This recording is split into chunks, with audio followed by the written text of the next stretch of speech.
Welcome two hours vlog. ಬನ್ನಿ, ಈ ವಿಡಿಯೋದಲ್ಲಿ ಸ್ಟಾರ್ಟಿಂಗ್ ನಾನು ಸ್ವಲ್ಪ ಇವನ್ನ ಇಂಟ್ರೊಡ್ಯೂಸ್ ಮಾಡಿಕೊಡ್ತೀನಿ. ಇವನಿಗೀಗ 3 years. ಇವನೀಗ UK ಬಂದು ಆಲ್ಮೋಸ್ಟ್ 2 months ಆಗ್ತಾ ಬಂತು. UK ಬಂದಾಗಲಿಂದ ನನಗೆ ಇವನ ಜೊತೆ ಪ್ರಾಪರಾಗಿ ಟೈಮ್ ಸ್ಪೆಂಡ್ ಮಾಡೋಕ್ಕೆ ಆಗ್ತಿರಲಿಲ್ಲ.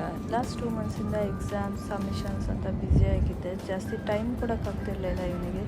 ಇವಾಗ ಎಲ್ಲ ಕಂಪ್ಲೀಟ್ ಆಗಿದೆ. ಫೈನಲಿ ನಾವು it's time to spend with him and make some memories for him. ಇಲ್ಲಿ ಇವಾಗ ಸಮ್ಮರ್ ಸ್ಟಾರ್ಟ್ ಆಗೋದ್ರಿಂದ ಸ್ವಲ್ಪ ಡೇ ಲೈಟ್ ಜಾಸ್ತಿ ಇರುತ್ತೆ. ಬೆಳಗ್ಗೆ ಸ್ವಲ್ಪ ಬೇಗನೆ ಬೆಳಕಾಗುತ್ತೆ, ರಾತ್ರಿ ಲೇಟ್ ಆಗುತ್ತೆ ಕತ್ಲೆ ಆಗೋಷ್ಟರಲ್ಲಿ. ಹೊರಗಡೆ ಹೋಗೋಕ್ಕೆ ಸುತ್ತಾಡೋಕ್ಕೆಲ್ಲ ಚೆನ್ನಾಗಿರುತ್ತೆ ಈ ಟೈಮಲ್ಲಿ. ಇವತ್ತೆಲ್ಲ ಎಕ್ಸಾಮ್ ಎಲ್ಲ ಮುಗಿಸ್ಕೊಂಡು ಫ್ರೀ ಆಗಿದ್ದೀನಿ. ಇವತ್ತಾದರೂ ಇನ್ನು ಹೊರಗೆ ಕರ್ಕೊಂಡು ಹೋಗಲೇಬೇಕು ಅಂತ ಅಂದ್ಕೊಂಡಿದ್ದೀನಿ. ಇವತ್ತು ಸ್ವಲ್ಪ ಎದ್ದೇಳಬೇಕಾದ್ರೆ ಲೇಟ್ ಆಯಿತು.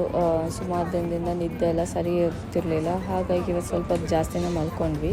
ಇವನು ಇವತ್ತು ಸ್ವಲ್ಪ ಹೊತ್ತು ಮಲ್ಕೊಂಡಿದ್ದ. ಆಮೇಲೆ ಇಬ್ಬರು ಎದ್ದು ಫ್ರೆಶ್ ಆಗಿ ತಿಂಡಿ ಎಲ್ಲ ತಿನ್ಕೊಂಡು ಹೊರಟ್ವಿ. ನಮ್ಮನೆ ಹತ್ತಿರದಲ್ಲೇ ಇರೋ ವಿಕ್ಟೋರಿಯಾ ಪಾರ್ಕ್ ಕಡೆಗೆ ಹೋದ್ವಿ. ಪಾರ್ಕಿಗೆ ಹೋಗ್ತಿದ್ದಂಗೆ ಎಂಟ್ರೆನ್ಸ್ ಹತ್ರನ ಸ್ವಲ್ಪ ಮಕ್ಕಳು ಫುಟ್ಬಾಲ್ ಆಟ ಆಡೋದನ್ನು ನೋಡಿದ್ವಿ.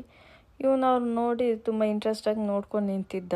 ಇದನ್ನ ನೋಟಿಸ್ ಮಾಡಿದ ಮಕ್ಕಳು ಕರೆದ್ರು, ಇವನ್ನ ಕರೆದು ಇವ್ರ ಟೀಮಿಗೆ ಸೇರಿಸ್ಕೊಂಡ್ರು, ಆಟ ಆಡಿಸಿದ್ರು.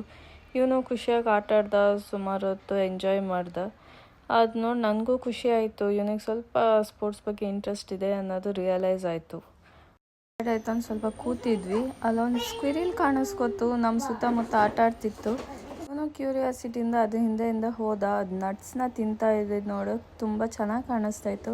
ಮತ್ತು ಇವನ ಹತ್ರ ಇದ್ದಿದ್ದು ಬಾಕ್ಸಲ್ಲಿರೋ ನಟ್ಸ್ನ ಇವನು ಕೊಟ್ಟ, ಅದನ್ನ ತಿಂತು. ಅದನ್ನ ನೋಡ್ಕೊಂಡು ಎಂಜಾಯ್ ಮಾಡಿದ್ವಿ. ಅಲ್ಲಿಂದ ನಾವು ಗನ್ವಾಫ್ ಕಡೆಗೆ ಹೊರಟ್ವಿ. ಆಲ್ರೆಡಿ ಸಂಜೆ ಆಗ್ತಾ ಬಂದಿತ್ತು.